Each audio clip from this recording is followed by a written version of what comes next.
Yeah, so I think we just start by obviously welcoming Curtis, thanking him for giving us time, considering he has to drive all the way back to the field tonight.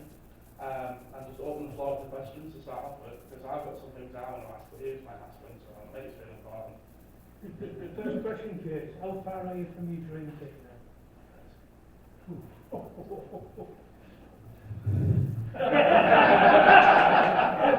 That's not an easy one. I mean, I've been there 3 weeks now. It's like about 6 months. I've got no idea, I've counted 9 years. Yeah, it's been a busy 3 weeks. I think my main job when I first came in was to try and assess the squad as quickly as possible. I had a few targets. From the outside looking in of where I thought I could improve, but sometimes you don't realise who's got what until you get out on the training ground with them. I think if you look at the lads I've brought in, I think, is it 5 or... Mark might be able to tell you. It's 6, I think. Six, maybe 7, by this time tomorrow. I think if you look at all the lads I've brought in, I think the eldest one's 22. So I've been keen to bring in some pace, some energy, some legs to the team. I think it's made a big improvement to how we play with the experience we've already got. Some good players here. So to answer your question, we're getting there. Yeah. Cheers. I'll keep it. No one else. Cheers, lads, I'm going to get off. Obviously, when you came in, there was a little bit of chaos at the club, to say the least. How do you think the squad is gelled? Are they all pulling together now? Because that's obviously the biggest question in our mind. Yeah, I feel so. I'd say it's been a hectic 3 weeks, a lot of ins and outs, and I think when any new manager comes in, everybody's a little bit nervy. You know, am I going to be in the plans moving forward, X, Y, and Z? There's a few players that didn't want to be here when I initially got here. So I think as well as bringing people in, which is important, I think it's also important that the lads that don't want to be here try and move on as quickly as you possibly can. The atmosphere is great. I think winning helps. I don't think you can play how we played the last 2 games, defensive, the grit, the determination. You can't do that if you've not got a happy dressing room. And I think that, I mean, all the games I've been in, when Saturday and Tuesday we lost the opening 2-3-2, I was thinking, wow, what is going on? Going forward, we looked great, but conceded 6 goals in 2 games. And before I got here, I think the club had the second or third worst defensive record in the league. So that was something I knew I had to improve on straight away. So yeah, to answer your question, the dressing room feels like a good place. You know, I've had some of the senior players come to me and say how everyone's kind of feeling a little bit better. I don't want to criticise any players that have left the club because it's not really my style. But I think sometimes it's not always about the people you bring in. I think it's just important. Some people need to leave for the harmony of the football club. I think that's needed to happen. Curtis, there's obviously an emphasis on your part, looking at players from outside of Teesside into sort of Yorkshire. How do you see that challenge for yourself of blending together established lads from this area with guys you're bringing in and making them a cohesive team rather than just a team on the pitch, but as a group as a whole? A few nights out helps every now and again. So in Yorkshire or Teesside? We'll get there. It's a lot better night out up here, so I think a few nights out will help, and I think again winning helps. And I think one thing that you guys have got up here is every journey is a hell of a good journey. So lads spend a lot of time with the coach together, so they get to know each other that way. And I think one thing that I can definitely bring to the football club is widening the network of players we can bring players in from. And I think that'll help. There's so much quality up in the North East. You know, us down in Yorkshire, we always mention everyone from the North East and the Teesside, they're all just better players. I don't know for whatever reason that there's just more history of football up here. So if I can add to the few gems that I know from in and around where I am, I think it's unlimited of how good this squad can be. I'm really, really excited about what we can do here. I really am. I think, you know, I've been pleasantly surprised with the talent we've already got here. We've got a lot of good players here. like I said, my job is to kind of add the little gems that I know about, and try and mix them all into one, I suppose. And that's the exciting part for me, and a big thing that I spoke to Mark about the other week is, I think we can do better here in this area regarding our scouting network. Because I've had so many messages saying, why don't you sign so-and-so from so-and-so, he's at this club, that club. And for me, they should be in our network already. You know, all these players that are playing for your Redcars, your Gisbers, I'm just trying to get to know all the teams around the area. But for me, they should be in our system. So we should have them. If they're playing for local clubs, they should be loaned out by us. So by the time they get to 21, 22, 23, and developed, they're already part of our football club. So that's one thing that I'm really keen to bring in, is bring the scouting network in this area, and being the team that has all the, not going to get them all, but you know, the best players around this area. So the 16, 17, 18-year-old kids are in the massive network, and then when they are ready first in football, they come straight into our team, and we're not having to pay. I mean, some of the clauses on some of these players is mind-boggling.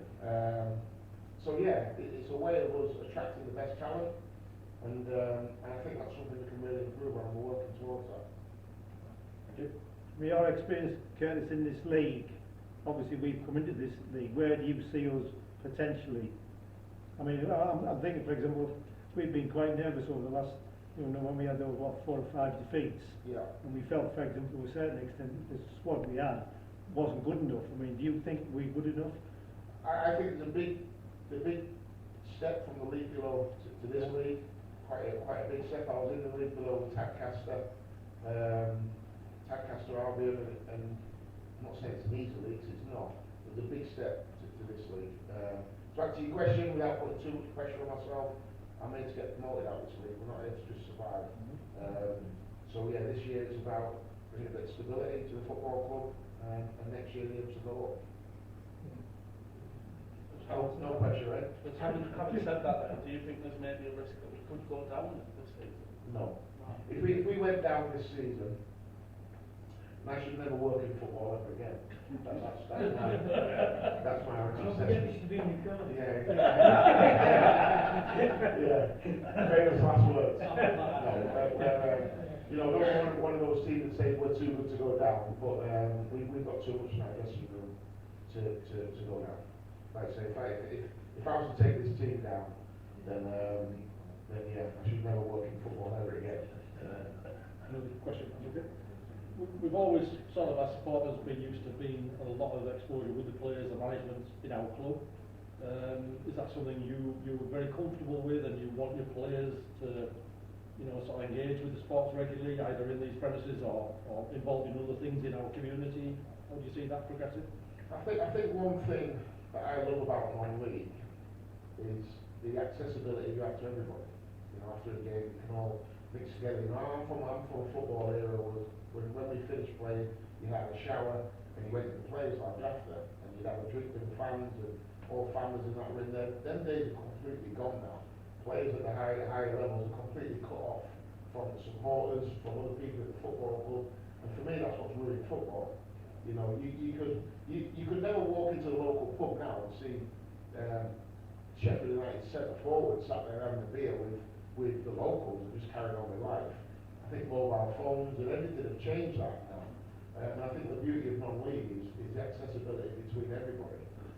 So that's why I love non-league. You know, when you come to a non-league ground and you buy a cup of tea or a ball grill, that money's going to the football club and making a difference. I think the higher you get, fans have become very, what's the word I'm looking for? Yeah, 100%, yeah. You know, the truth of the matter is the big clubs, they don't need the fans anymore. The sponsorships that they've got and all that, and you can see a lot of the big clubs haven't really got the fans' interests at heart. And that's what I love about non-league. I enjoy people. I like being around people, so I enjoy that side of it. So for me personally, it's something that I embrace and I enjoy. And the players have got to be that way too, because none of them are here making life-changing money. You know, they're here because they like the football club. So I think it's important that if you've got an atmosphere where you all feel like you're in it together, I think it breeds success. But you did hit the nail on the head there, 'cause lads, ex-players of ours have moved on or retired or whatever. Whenever they see you, the next time they talk to you. For example, there's a guy over there whose son I was talking to the other day, I couldn't get away from him, bruised. You can talk the ears off me, by the way, you know. I'm pedaling down my mum's, he's coming on the way, pulls up, chatter on. Like I say, I couldn't get a word in. But, like, you go to games, see, we sometimes watch Gisbert, but if I come off nights and we're away or something, me and me young'un, and Lebo was taking a throw in, West Auckland, taking a throw in, so our young'un, he's literally 50 yards down, threw the ball down, ran over, gave him a fair, you know, he was his hero, like. Because that was taken the West Auckland lad, and one of the strikers used to play with, Steve, he comes over to shake hands. While the game's on, they're taking a goal kick. The bloody line over to that game, you know, to write it down. He said, Scotty, he said, I should be booking him today. The game's on, he's taking a goal kick, he's overtaking me. They never forget, you know what I mean? Ex-players and that, even if they only played 20 games, they never forget you, like, that's like you just said. Yeah. And after games, the crappiest staff, they all come in, don't they, talking, having a bit of a laugh. That's what makes it. Well, football used to be, football used to be like that. That's how football used to be. I remember my debut in 1996, which makes me feel really old. And it was used where the players are after, all the fans would be in there. There was no separation. There was no like agents or media people stopping you from mixing with people. But as the game's gone on and money's gone through the roof, it's taken that togetherness away, unfortunately. It's a shame. But in non-league, you still do get that, and that's what makes non-league special. I know loads of people that, you know, around my area that used to go and watch Hull City, that completely had enough of it. You now go and watch North Ferriby, and talk about how much better it is, you know. Obviously, you're not watching the quality of football, but you feel like you're a part of something when you're at a non-league club. And unfortunately, the higher you go, the less that becomes. How far do you think club can go with this ground? Probably not a question for me, that one. I think speaking to the powers that be, I mean, it's not a problem, it's a good problem to have. I think the football club's gone through the leagues and gone higher than what the ground has gone, so I think it's a case of us trying to catch up the football side of things. But yeah, I think everyone here wants a club to go forward, and to go up the league and to go forward. I think improvements on the ground and things like that are going to have to be made. So I don't know how far it can go at the minute, but yeah, the plan is to go higher. So I'll have to get their ass moving, won't they? Yeah. Just to remind, obviously the FA Trophy is coming up soon. Hopefully we'll have more than 12 players available on the day. Do we see any signings coming in? Because obviously we want an away day at Wrexham. Yeah. Yeah, I mean, it's difficult because a lot of the players now in and around these leagues have played in the cup, and the other ones that are higher at the echelons of non-league don't want the players cup tied. So it's really difficult. I think the squad we've got in the FA Trophy will be the squad we've got, and which adds a little bit of magic to it as well, because we're absolutely threadbare in the FA Trophy, and it's all hands on deck. I think that's the beauty of the win at Matlock. I shouldn't maybe say this, but I went away to Matlock thinking, we'll get beat today, but just as long as we keep it respectful, that was kind of my thoughts. And then, got to half time, 1-0 up, and I said to the lads, we're in a great position here, boys. Let's just see if we turn the screw a little bit, stay in the game for as long as we possibly can, and good things will happen. Because one thing we have got in this team is goals. So if we can just stay in the game, then we've got a chance, and we did. And yeah, the rest is history. It was brilliant. It was a really good feeling. And I feel as a manager, it takes time for the lads, and this is just how it is. It takes time for the lads to believe in you as manager, and it also takes time for me to believe in them. I said to the lads at half time against Warrington when we were 1-0 up, and I was honest with them. I said, you haven't got my trust yet. I don't know you lot can keep clean sheets. I've never seen it. You got to go show me. It's all right saying it, but you got to go and show me. In the second half, they showed me, they dug in.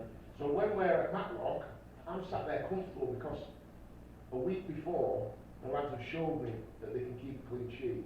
I said to them, keep a clean sheet in the second half, we'll win the game. I didn't quite believe it, I was kicking them on a little bit. But, like I said, all the time you have to earn each other's trust. And the lads are getting there. And hopefully they trust me, and I'm starting to trust them. So do you think they're buying into your philosophy? Because you play a different style to what they were used to playing. And especially in the first two games, we had a mixture of both styles. Started the first game off, very fast flowing football. The second half it fell to pieces. Second game, we started like a bag of spanners. Absolutely rubbish. Didn't have a clue what was going on. And then half time. I agree, you know. It's like another team came out onto the pitch. Yeah. Yeah, no, to answer your question, it's probably the other end of the spectrum of what I'm asking the lads to do. So there's going to be mistakes. But from my point of view, and I've said this before, when I watch my teams play, I want to enjoy watching them play. You know, so they've got to get the ball down and pass the football, which is difficult in the which was the second game we played, Lancaster. Yeah. We were awful, you're right. We were really bad, and you know what? In the first game against Atherton, you know, 91 minutes gone, we're 2-1 up. I'm thinking to myself, I'm on for manager of the month here. We scored one of the greatest goals I've ever seen, like 16 passes, and obviously brilliant. And 3 days later, at half time against Lancaster, I'm thinking, look there, I hope my contract is actually being signed. You know? And it was one of them, I think in the first few games we've seen the good, the bad, and the ugly. And you get that. You know, Yeah. and the main thing for me has been not so much the games, because I fully understood the first couple of games is going to be who knows what's going to happen. I've not had no time on the training ground. But if you've seen the last couple of games, the difference has been we've had training sessions. So we've been able to train Tuesday, Thursday, and then roll into games on a Saturday, which gives us more structure, gives us a plan when we've got the ball, gives us a plan when we haven't got the ball. Whereas the first two games, I've got to be honest, we were winging it a little bit, because we just had no time on the training ground. So over time, the lads will understand, you know, what's to be expected in and out of possession. It does take time. That's why, unfortunately, not a pre-season, we normally put all those things in place. But it'll take time, and again, with recruitment, I'll bring lads into the football club that I know can play the way that I want the team to play. On the point of Curtis about recruitment, I don't know the details, obviously you do. To what extent are the players, are they on loan? And in other words, say for example, do they go back, or are you hoping to keep them more permanently to get that stability? So we've got Ollie Green on loan, and Mikey Roxburgh, the goalkeeper, them two are on loan. So Mikey, I think, is a long-term loan. Right. I've been told he'll only be called back in an absolute emergency. I think he's like being their number 3 goalkeeper. I think they've got 4 or 5 goalkeepers down there. So they're comfortable with us having him long-term. Ollie Green, yeah, it could be a problem keeping him. I wish I hadn't been playing so bloody well. But yeah, Ollie's from my hometown. He's from the same state as me, Ollie. So he's someone I've known about for a long, long time. He's a lovely kid, and he's a good player. He's got a bright future. I'm trying my best to keep him, and hopefully, I think with the academies, I think they close kind of over the Christmas period, or there's no games over the World Cup or Christmas period, so possibly we might be able to get him for another month. If not, I have to get him in the boot and but it's been great, you know. I love watching Ollie play. He's got that real. I've taken a lot of players on loan, and some of them come to non-league with an arrogance of, what the hell am I doing here? And Ollie's the complete opposite. Ollie's come here and really wanted to get stuck in and show. Because I said to him, if you come in, you don't do very well, how can you go back to Hull City and expect to be in the team? Well, that's true, though, isn't it? You can't come and shine at our level. How can you then go and knock on the manager's door in the Championship and say, I should be playing?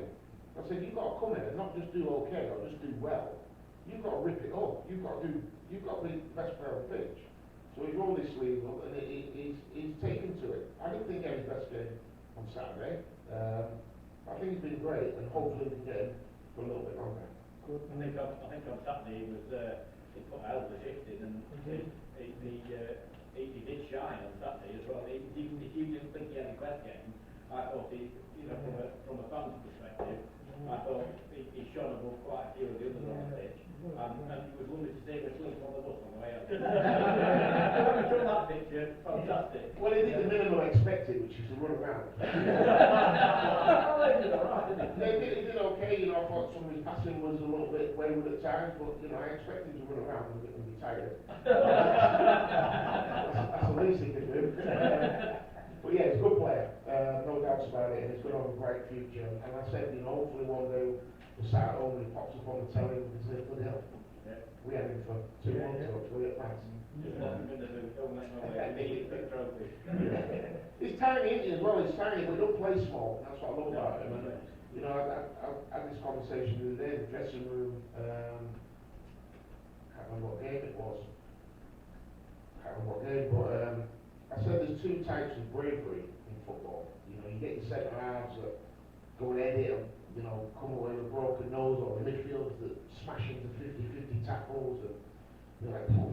But the real bravery in football is when your team's not playing well and you go and get the ball, you demand the ball, you be the one that makes things happen, you know, get the ball in tight areas and demand it and try and raise the team's performance. That's real bravery. And you know, I said to him, you've got to be able to do this here in front of 500 people. You can't do it here, how can you expect to do it in front of 25,000 at the KC Stadium? And that's what I like about him. He's got that bravery, and he'll take the ball and make things happen. And that's a lot of courage for a young kid, so he's got a bright future. How old is he? I think he's 19. Yeah. I told him hopefully he'll be the second best player to ever come out of our town. One of the things that a bit noticeable last 2 or 3 games, we're very quiet on the pitch, I think. I think against certain teams in this league, and you won't find an easy team in our league. I think we all acknowledge we're having tough games. Some of the Lancaster was a good example where they had someone in the middle of the back four and he was shouting and screaming, and it makes a difference. And you know, have you got somebody in mind in the squad you can start to develop it, because we need a bit more presence on the pitch in that category. It might not always be pretty to see sometimes. I appreciate you want to play attacking, and I think we all want that as well, but we also want to see a bit of steel and somebody who's there who's going to make the opponents think about us a bit more on the pitch. Yeah, I think, and I found this in management, I think it's a generation thing. I think looking for that old school Terry Butcher, sometimes you're looking for a pink elephant. They don't exist anymore. They're very, very difficult to find that old school captain, leader, legend. And there's other ways of leading as well. You know, people can lead by example. But you're right, Lancaster came, and I said to our lads, they're just out 40 really, and that should never be acceptable, to be out 4 and outran. And they just wanted a little bit more. I smelled it in the dressing room at 7 o'clock. I said to the lads after the game, I could smell this at 7 o'clock. They were quiet, lethargic, didn't really look like we had much about us, and they came and rolled us over, to be honest. But I think the Lancaster game was, in the long run, the best thing to happen to us. So I think after Saturday, even though we lost 3-2, probably went away thinking, oh, now we're not bad. And then Tuesday was a reality bite. And then go rolling into the Warrington game. I don't think we get that result at Warrington if we beat Lancaster. We probably roll into that thinking we're okay. But the Warrington one was off the back of a really poor performance at Lancaster. The 4 games we've played, 3 performances have been really good. One's been poor. And I think all we're in control is the performance. And if you perform 9 times out of 10, you're going to the result. We'll probably never play as well again and get beat than we did against Atherton. You know, their manager said to me after, he said it's like a smash and grab, but I can't even call it that because they didn't even smash. They just grabbed. They couldn't believe that they'd won. You know, we played really well. So yeah, all we're in control is the performance. And if we perform, we'll win a lot of games. What are your thoughts about Nantwich? Because they had a poor start, but they seem to be picking up. Yeah, I think they were beaten in their last 4. Big, powerful, strong team. It'll be a tough game. Like I said, it'll be a tight game. But if we play as well as we can, and they play as well as they can, we'll win. So like I said, all we're in control of is our performance. Whatever they do is on them. But we're fully prepared. We've got 2 days training now. So a little bit more of understanding of what's required, what I want, and and I expect us to go there and get something. I think the Warwick game was tremendous, wasn't it? First half we were the better team. The second half we just stood up and nullified them really. Yeah, it was way back away really in the second half, but if you actually look at the game, which I've watched back a couple of times, if you go in on chances created in the second half, we had the best chances. Yeah, we did. But they had possession and lots of it. They probably had 85% of the ball, but we sat deep and looked at it on the counter attack. And I know they hit the post and the crossbar, but they weren't really clear-cut chances. You know, there was good work by them, and like I said, they hit the post and the crossbar, but never once did the carvers open. I thought the defenders brilliant, and I think that was a real cornerstone for what the rest of the season was going to be. Because again, the lads have got belief in each other that we can keep a clean sheet, which I don't think we've kept one all season. Or maybe one, was it? I think they this year, but there's Two, yeah. So yeah, it was good to go to it. I mean, Warrington are the top side. I said before the game, so if you look at Warrington over the last 5 or 6 seasons, they've been in the playoffs every year. So they're consistently good. They've had a lot of their lads together a long time. I went there with games when we got beat 3-0 and came away from that feeling, they're a good side. So yeah, we'll be a good team. So with Matlock, you know, Matlock will be in the top 5 this season. We got beat in the playoffs. Was it semis? I was in the final. Did we? Semis. I think by Scarborough, yeah. Warren and five. Yeah, Scarborough beat Matlock. On the 2 legs, wasn't it? 1-0. And Warren makes sense. Yeah. So Matlock again will be right in the mix. So we've beaten two good sides. Yes, sir. What's the situation with Kev Burgess? He's injured. Yeah. His Achilles. I did hear that, but you think it's Chinese whispers, isn't it? Yeah, no, Kev's been injured since the day it came in, which is a shame, because when we were talking earlier about that leader, he is that. Easy, good, very good. Yeah. That was my next comment actually, then he is like your leader of Glen. Yeah, he is that guy. So yeah, he's been a big miss, and I think he's still going to be out for a few more weeks. I think with the Achilles, the problem is it's very difficult to ever rescue Achilles, isn't it? You know, if you're working all day, you're walking around or whatever it is. So I think he's still struggling a little bit with it. Yeah, so hopefully we'll get him back soon, because like I said, he will bring something to the table. Yes, sir. Yeah, you mentioned obviously Roxburgh on a long-term loan. Yeah. Is that are we in the market for another keeper? Are you comfortable that that's our number one for a long time now, or? Yeah, I'm hoping for the rest of the season, yeah. Right. I mean, Jakob did brilliant Saturday as well. Yeah, I was so happy for him. Yeah. I was so happy for him. I mean, you look at the game against Matlock, we're 1-0 down, and Jakob's made a hell of a save at 1-0 to them, just before the end of the first half. If that goes in and we come in the dressing room at 2-0, is that same belief still there? Is my team talk still the same, saying, hey, listen, we're in a great spot here? Probably not. But it's such a big save that he's made for us. I was delighted for him. So he got that little tick in his box. But yeah, hopefully Mikey will be long-term goalkeeper definitely for the season. Is he good time then for the trophy? Yes. Yes, Yeah, he played for Brighouse, isn't it? Yeah. Yeah, so Jakob's our man for the trophy moving forward. There's a keeper I can recommend here. Oh, not you. I wasn't me day, but by the side, like. Got a lad from Gisborne, I worked with his dad for a lot of years, young Kelly. You all get him watch. Okay, I'll stick him on the list. I'm not joking, It's on he's the like you. I don't know. Oh, he's Oh, really? 18-year-old, he's 6'4", he's 17. he's very good keeper. Very good. Self Shields have been watching him. I like him I already. worked with his dad. I worked with his dad for 25 years, so I'll sort of. Yeah. I can sort of. Again, you know, when I go back to what I said earlier, you know, all these players, and the North East and the Teesside has got so many good players. We need as football club, or me as a management team, I need to know all of these. Because one thing I have got in the area that I'm from, I've got an encyclopedia of players. So if I think, right, I need a right back, I've always got 3 or 4 that I can go to. I kind of know what everybody's earning, do they fit into the budget that I'm looking for. And I want the same here. So the goalkeeper, I should know about him. And in 6 months' time, I will know about him. But at the minute, this is where I need to get better with my knowledge of the area. And that's why I think if we can have 4, 5, 6 people every Saturday that are going to games all around the area, and then we all went back up on Monday and said, listen, this kid's, I liked him, and all of a sudden, it only takes 6 to 12 months, and all of a sudden you've got a portfolio of players, and that's what we're looking to put into place. You made four saves that way started, 4 saves. You had to see it to believe it, the last one especially. Were you his agent? Started He four. signed by the end of the meeting.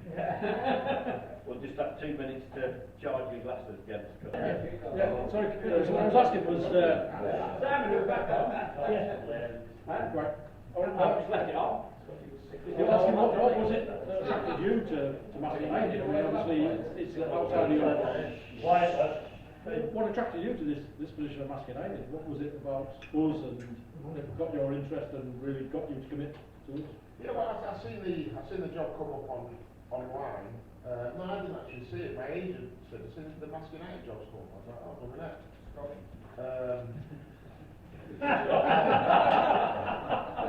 And he said to me, what do you think? I said, well, yeah, great club, doing really good. Didn't really know too much about it, 10 miles away.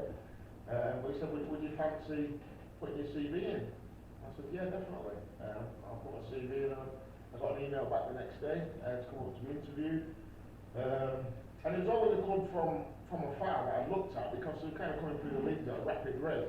So I was like, well, they're doing good. And then obviously Boise made national news with the FA Cup and everything like that. So it was always a club that was on my radar.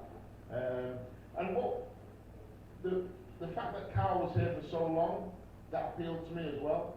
You know, stability in a football club, especially the way football is at the minute. Everyone wants it last week, everyone wants it now. So that appealed to me. And I have retired from football management, to be honest.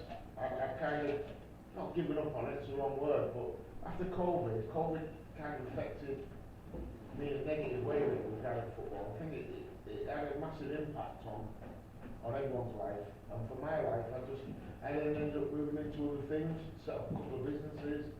I do a lot of work within the community. We work with kids in schools, in prisons. It's something that I really enjoy doing. And to kind of go back into football management, which, although it's a part-time role, it's 24/7. It was something that I thought, you know what, unless it's the right job, I'm probably going to be one of those guys that just kind of drifted away from it. And Matt's felt right. I drove up early. The day of the interview, I drove up early and drove around the town. I wanted to get a feel for what the town was like. And I liked the fact that it was a little northern gritty town. I enjoyed that. And I knew this club would suit my personality. So the interview seemed to go okay, and yeah, they offered me the job during the interview, so I was ready to get stuck in. I'm excited to be here, I really am. Like I said, I made it in my mind. I decided I didn't want to manage anymore. It's a wrong term. But I'd become disillusioned with football a little bit, and there was other things in life that I wanted to achieve.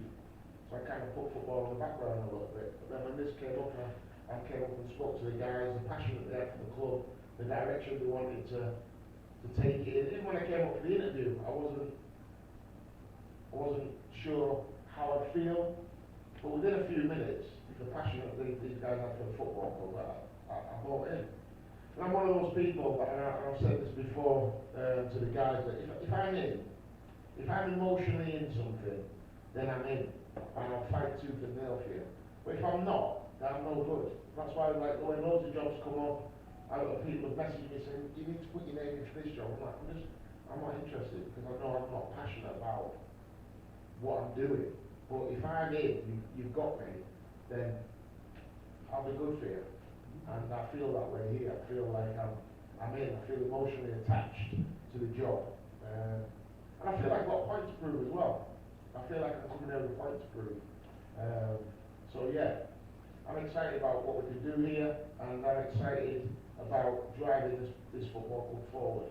And I know I said earlier, you know, putting myself under pressure. I'm not here to mess about. I'm not here to make up numbers.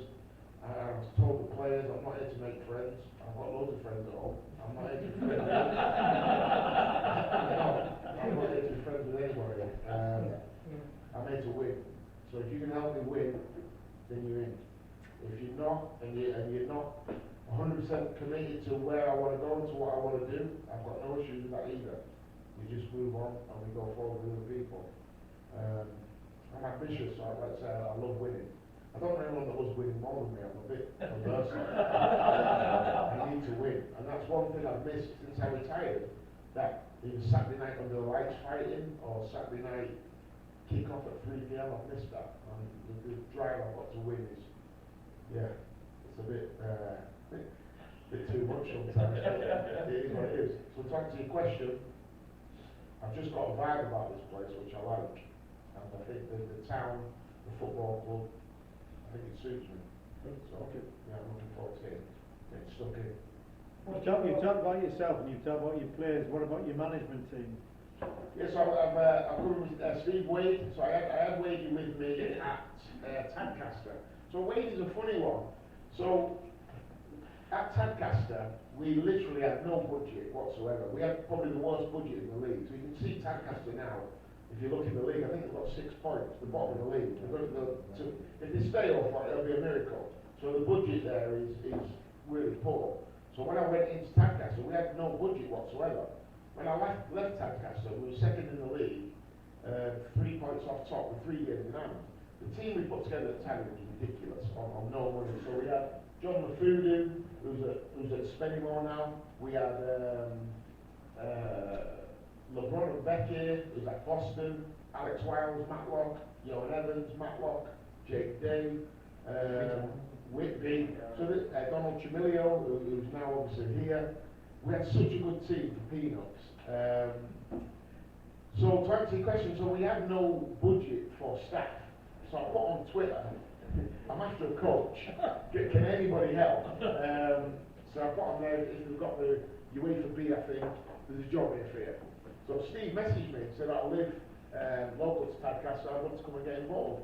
He'd always worked in colleges, universities, things like that. And I want to be polite, but when you put an advert out on Twitter, honestly, you could get anybody, could be anything. Could have been a mass murderer, could have been anything.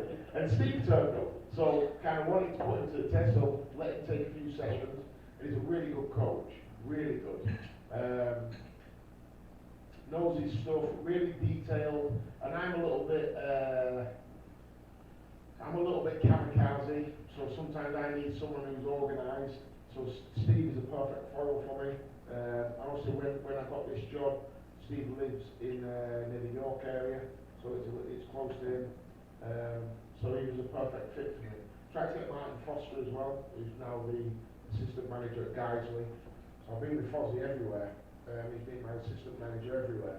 But the travel was a little bit too much. He was a fireman as well, so he couldn't really get out of work in time to make the journey. But when I was at Tadcaster, it was me, Steve, and Fozzie. So yeah, I enjoy working with Steve. He's a good yin to my yang. He played good cop, bad cop quite well. You can tell who's a bad cop. Steve's a nice guy, and like I say, he's a very good coach. What's your thoughts on the reserve? In what? I've heard some good reports about certain players. Who? No. Don't be shy. Well, I don't play. I've heard some good reports with Matlock. Yeah. Still out, yeah. So there is, every time I've gone into a football club, I always feel that you kind of get asked the same question regarding the link to the reserves in the first team. And what I've always said, and I think every football club has to stand by it, that first and foremost, the players have to be good enough.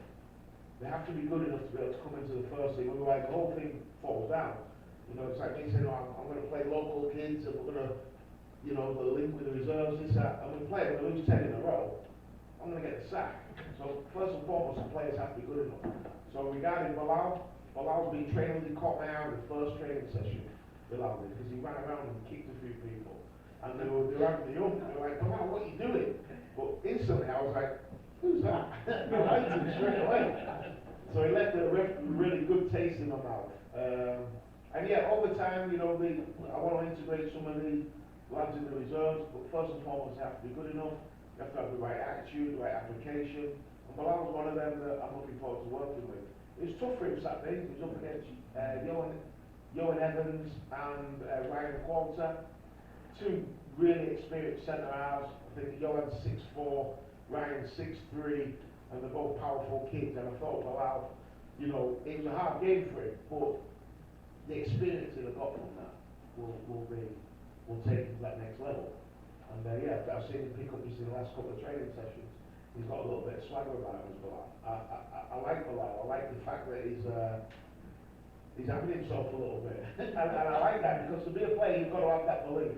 And he's certainly got that. I mean, after the first training session, he said to me, am I with the first team on Saturday? And I was like, calm yourself down, mate.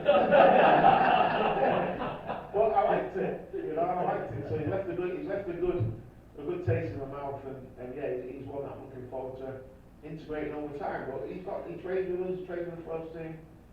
It's down to him to prove he's going to be good enough. The reserve, have you been on the reserve train with the first team or? Yeah, if they're good enough. Yeah, definitely. So we've changed training facility at the moment. So I felt like we needed a better facility. So we were over, what's it called? Is that where the grass pitch was? Yeah, so we were over on that grass pitch, which is floodlit. There wasn't much grass on it. So I turned up with all these ideas and thought, right, okay, scrap these. So we changed training facility.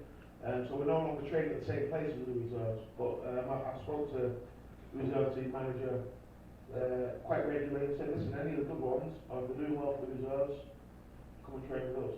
So the pathway's open. And it's always good if you get players coming through that reserve system, because it gives the other lads hope.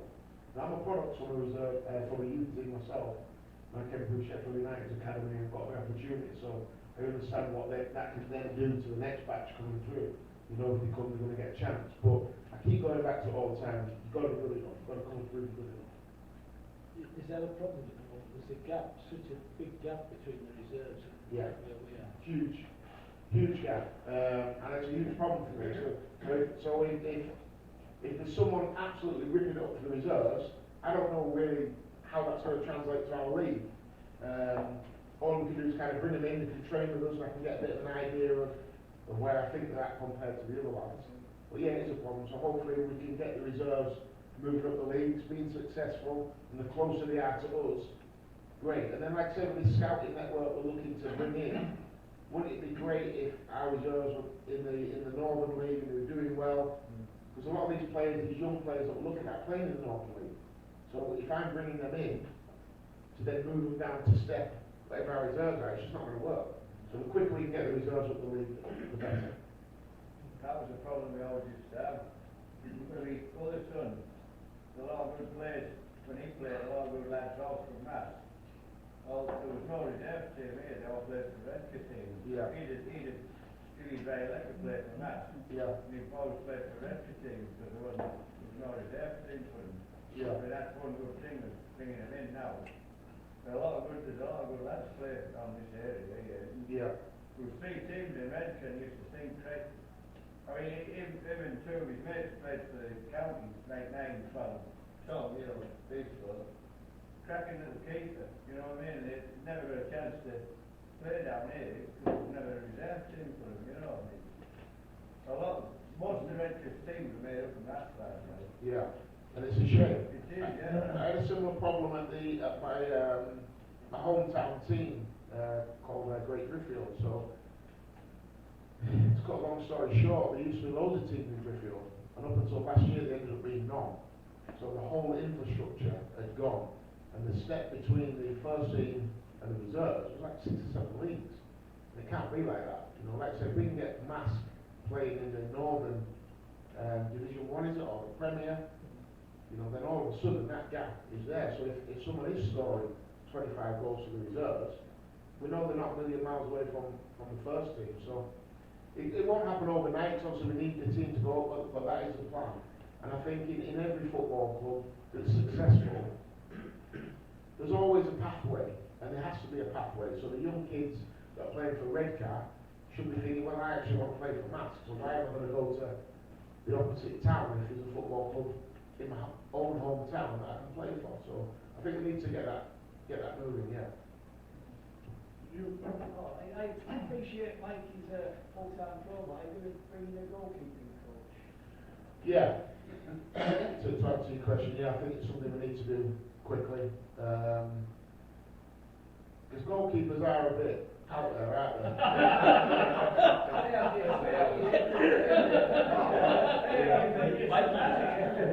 Yeah, goalkeepers are, they've got an acquired skill set, haven't they? You know, I'm very happy. If a goal goes in my net, I always think the keeper should have saved it. So I probably do, we do need one, definitely. I was a goalkeeper, we are different. Yeah, exactly. I don't, honestly, I'll be honest, I don't know how to coach goalkeepers. You know, it's not something I've ever done.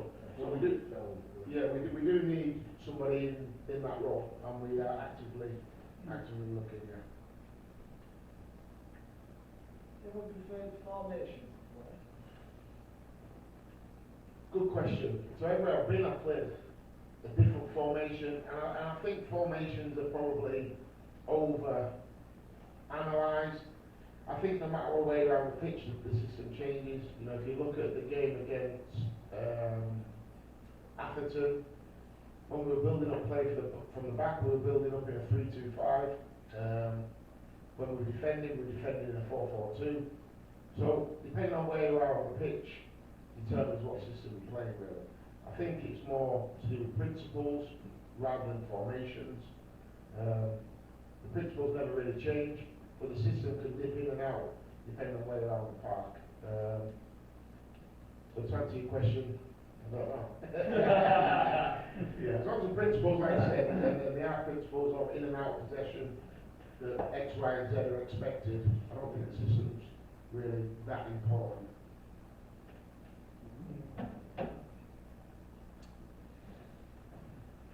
I guess this is my time actually, sis. You get paid for tonight. You've done bugger all. Yeah, so, no, that's alright. I'm not enough yet. Okay. Yeah, so obviously just like an hour and a half or so before you got here, Connor Simpson joined Whippy Town, and that's a team that a lot of people in here have grown up with being the best team in the area, and at the minute it's probably a team that you'd expect to finish somewhere around where we will. You don't think there's a little bit of a danger of letting him go there, so to speak, that he might pop up with a few goals and we could see them out of sight a little bit? Yeah, I mean, listen, there's always that danger. And I don't want to be disrespectful to Connor whatsoever. I think he's a young player with talent that can grow and be better and could end up, you know, doing really, really well. But I wouldn't let Connor go if I didn't think, if I thought it was good enough to be in our team. So, make of that what you will. I suppose no doubt he'll probably come back and he'll be trying cojones off against us when he plays, like all ex-players do. But I think moving forward, especially when we move forward in a 4-2-3-1 and you have a focal point of your number 9, you're not going to play the head boys yet. Yeah. So, the decision you've got to make regarding managing the budget, can we utilise that money to strengthen in other areas? I felt yes. And the most important thing is Connor didn't want to be here. You know, so that's the most important thing. Yeah, if people don't want to be here, then I don't think we should keep them. Like I said, you've got to buy into what we're doing. I don't want to go too much into the kind of situation because a lot's going on behind the scenes that I don't really want to talk about. The bottom line is he didn't want to be at the football club. And he let me know he didn't want to be at the football club on Friday, I think. And we got rid of him 6 days later, so I think it's good business for. I think Whitby have got a potentially good player, and we've moved on to someone that doesn't want to be here. I think the difficulty is that in them 5 or 6 games I think that we lost it, if you've got a big tall guy up front, it was easy to roof it, and that's what we were doing. And I think if you look at the last few games, Bosch isn't going for headers anymore, like they were both going for the same ball, and Boise or Bosch is back to where he was last season. I mean, like I say, I don't know too much about, you know, how the team played before I was here. I've got an idea of speaking to people, but I think we should never get away from the fact of what a fantastic job Carl did. you know, to get promotion stuff in the leagues. I think he did an amazing job. To be here for 9 years to motivate players year after year after year, I think is incredible. Pretty unheard of in non-league, to be honest, for someone to be here for so long and have such success. And there is no right way of playing football. There's no right way. What matters is 4:45 on Saturday, the win. You know, and I think one thing I need to do as a manager is win games, because the football could use to that. And however you do that, I suppose it's down to the individual manager. But I want to win, and I want to do it with a bit of swagger as well. I enjoy my teams getting down and passing football. I was always brought up that way myself, and that's how I like my teams to play.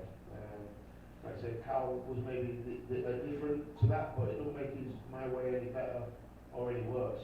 I don't think we were any different. I think we just went through that period where we tried something else. Yeah. And something else is easy if you've got a big tall guy there. So that one-on-one that Bosch missed against Warrington, that was how he was in his opening season. He was playing the channels, it was a one-on-one with the keeper, and 9 out of 10 were in the back of the net. So that was the first time he started to show up. And even on Saturday, back heels, he was getting back, he wasn't having to, because he runs like no other striker in the league. Yeah, and I've said to him, I think it was too much for him. I've said that to him. I want him to play between the 18 yard box. I don't want him running here, there, and everywhere. That's why it's important we get people around him like with pace, like Donald Chimilio.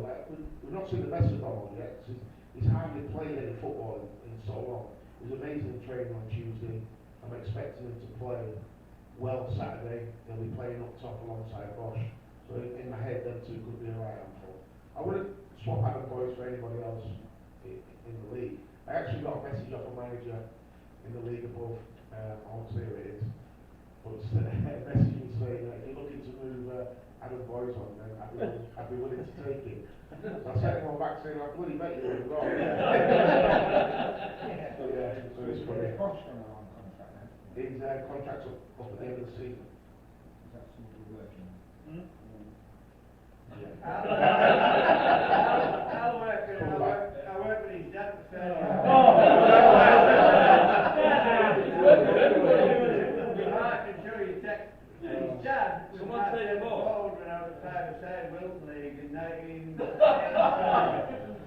So don't worry, he won't be going anywhere.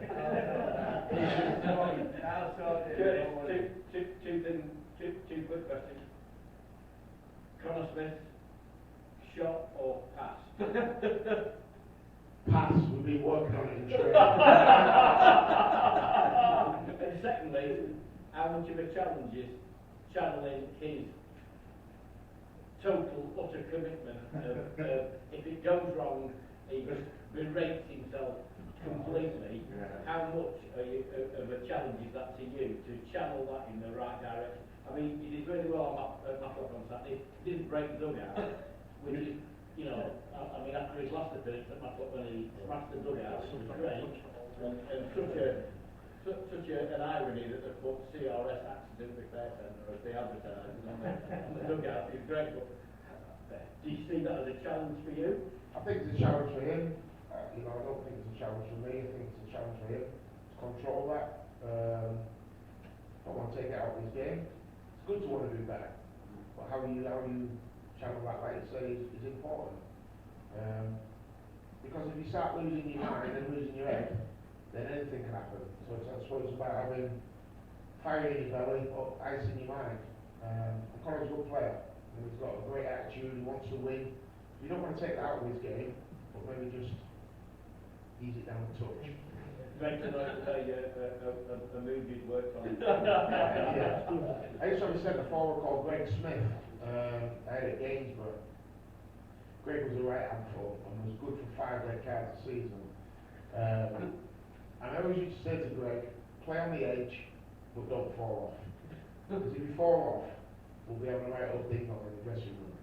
And Greg was great, he'd always be Greg, but he'd always control it, and that's what it's all about. I think Connor, he's the same. Don't want to stop him being Connor. No way. But just control it a little bit. And he'll get there sometimes with games and with maturity. It comes. It's a brilliant story, that, because there's a group of us, we all go to the non-league finals day, and we were on the train with one of Connor's best friends, and he was on the phone to him. And he said, oh, I'm with a group of mask fans here. He said, oh, God, no, they'll think I'm shit. And we actually, we love the lad to bits because of it, so you can tell him that in the dressing room. I like Connor, he's got a lot of good attributes. But that is true. His mate was on it, and he actually came on and said, oh, they'll think I'm shit. We think the opposite. He beats himself up, that's Yeah. his nature. He's just his level, he wants to be up there all the time, Yeah. which is a good thing. Which you say it's about channeling it. Yeah. And I think sometimes with maturity, you start to understand yourself a little bit more. Well, I'm sure he'll get there. You've got certain players in the change rooms, they're nice to talk to when they change, but some people go about a white lie. Players completely change. Yeah, I think a lot of people are like that. You get people that are really quiet, really shy, and then the whistle blows and turn into maniacs. You get people, I've managed people that can't stop being sick before games because they're so nervous. And they go out and play amazing. Everyone's got a different character, haven't they? So yeah, I suppose the job as a manager is to try and be something for everybody, which is hard. As a manager, you've got to be a bit of a chameleon. Some people might need totally relaxing, some people might need a rocket up the backside, some people might need a hug, whatever it is. You know, my job is to kind of be everything to everybody. Is your management style obviously changed, but do you tend to manage the individuals or the team? I think everybody thinks because I'm a former professional fighter that I'm a maniac. I do think that, but I don't think you'll ever be able to have one of my former players say that I've ever been shouting. I'm not a ranter and a raver in the dressing room. I just think that once you start going crazy, you lose any sort of quality to what you're trying to think about. You know, I'm quite calm and collected. I said to the lads very early, you know, I'm not going to be coming in here and screaming and shouting at you. It's just not my style. And the way I want the lads to play football, they can't go out there tense. And I have to allow them to make mistakes. You look at the goal we conceded against Matlock. We tried to roll it out from the back. Rio they got caught with the ball. They tapped it into an empty net. That's my fault. That's not the player's fault. That's my fault. There's nothing wrong with what Rio did. He did exactly what I wanted him to do, but he did it at the wrong angle. So, and that's all it was. So it was a technical issue, nothing to do actually the way we played. So if I'm ranting and raving at the players, how are they going to get the ball in tight areas? They're not. They're not going to be. They're going to be scared. So I try and be quite relaxed and let the players give them the belief in what we're trying to do. I'll never shout at a player for giving the ball away. Never. I'll shout. I'd have gone mad at Rio if Yak had got the ball and Rio just walked up to the halfway line with his back to Yak. Then I'd go mad at him because that's not what we're doing. And drop out, you get the ball, try and build up play. But he tried to do the right thing and made a mistake. That's life. You know, I can live with that all day long. So yeah, my management style, I try and be everything to everybody. You know, like I said, I'll be a friend, I'll be the worst nightmare, whatever it is that gets them going, that's my job to be that. But the one thing I'm not like, so I'm not a ranter and a raver. I must say that to the lads. I'm not going to be screaming and shouting at them, but what I am is ruthless. That's what I am. So if you're not doing it how I want it to be done, I won't scream. If I scream and shout at the same player week in, week out, whose fault do you think that is? Do you think it's the player's fault, or do you think it's my fault? It's my fault, because I still keep picking it. So if you have the same arguments with the same player week in, week out, you're doing something wrong. So yeah, that's kind of how I manage. I try and be fair. Like I said, that's the reason I don't. That's the reason I don't go on the coach with the lads. I don't drink with them. I don't socialise. I don't party with them. I'm there to be the manager. You know, I'm not there to be the mate. And hopefully, you know, they don't need to be my mate either. As long as they respect me and I respect them, and we'll win together. How different was your mindset between before you went to the football pitch compared to when you went to the boxing ring? I was fine when I was going onto the football pitch, quite relaxed, always jovial in the dressing room. I was kind of one of them that would always be messing about, really. I was one of them I could mess about right up until kick-off, and when the whistle went, it was game time, but I relaxed just by laughing and joking. Boxing was a bit different. Yeah, boxing was a bit different. I spent probably the week before, the whole week shitting myself. So the worst feeling ever is sat in the dressing room when you get that. You're only 2 minutes. Oh God, it's horrible. You think, oh, he's turned up, is he? Yeah, just a complete mindset, I suppose, going into it. But brilliant. I would say boxing's the greatest sport out there. It's like going on the world's worst roller coaster. So you're queuing up for the roller coaster, absolutely petrified. You might be in the queue for an hour. You go on the roller coaster, it goes a million miles an hour. It gets to the bottom, and the first thing you think when you get off is, oh, I want to do that again. And that's like boxing. You spend your whole time petrified. As soon as the fight's over, you're like, oh, when's the next one? Unless you get knocked out. But yeah, I'm two completely different people, really, from my football and boxing. How career. comes you came out of football, you started from football there, and you went to boxing? I just had enough of football. I didn't want to play anymore. Like I said, when I was growing up, I wanted to play for Liverpool in England. That was my dream as a young kid. I wanted to be the next John Barnes. And at 17, I made my debut for Sheffield United in the first team. I was the youngest ever captain. I played for England under 16s, 18s, 21s. Two amazing players, played the European Championships. I thought my career was heading towards where I wanted it to go. And somewhere along the way I got lost, and at 26 years of age I was playing